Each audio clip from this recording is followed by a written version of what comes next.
You about something you recently tweeted, and I quote, "No matter how much money they throw at me, I'll never abandon President Trump." Can you explain what's going on behind the scenes? No, because I see it as someone who's big online, as someone who's helped sort of nurture and curate a bunch of sort of what were MAGA influencers. What's going on there? Well, there's a lot of money thrown behind the scenes for everything. For me to just say something or mention a product, or to maybe support this person and that person, there's a lot of money. I've never taken a dime, and it's hard for me.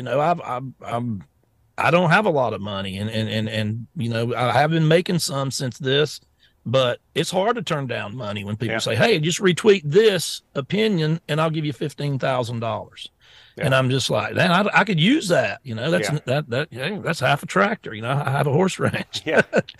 So, but there's one thing I don't do, and I just want my opinions to be my opinions. So I don't want to be influenced by outsiders. Look, I love Trump. There would be no cat turd without Trump. I've built my whole brand off Donald J. Trump, the first outsider that ever came in and won the presidency. And I'm always going to support him. I don't understand these people that abandon him. And a lot of them are just getting paid. Well, we know who they are out there now. They'll just like, oh, Ron DeSantis team's going to pay you some money. You're going to be for him.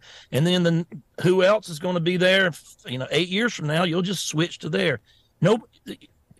Consistency makes people trust you.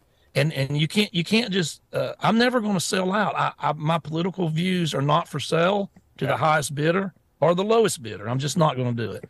Well, listen, I think that's so important. So I assume a lot of people have sort of offered you money to be able to, push another candidate or turn on Trump, because I've seen that with so many. Everything under the sun you can imagine for the last 2 years, people throw money at me. Yeah, no, I mean, I've seen that myself. A lot of the guys, I mean, there was no sort of political influencer class on the Republican side, certainly not on social or whatever sort of before Trump. And Trump created a lot of those guys. I helped nurture a lot of those guys. And then, you can see Trump, positive. And then one day it's just flipped. DeSantis is the way. And I'm like, oh my God, they're on the payroll and they flipped so quickly. So it's interesting that, Cat Turd actually has conviction.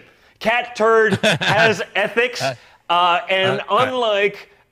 I'm not the for guy sale. that's the biggest guy out there, anonymous, and yet you see so many of these other guys just literally whoring themselves out right now.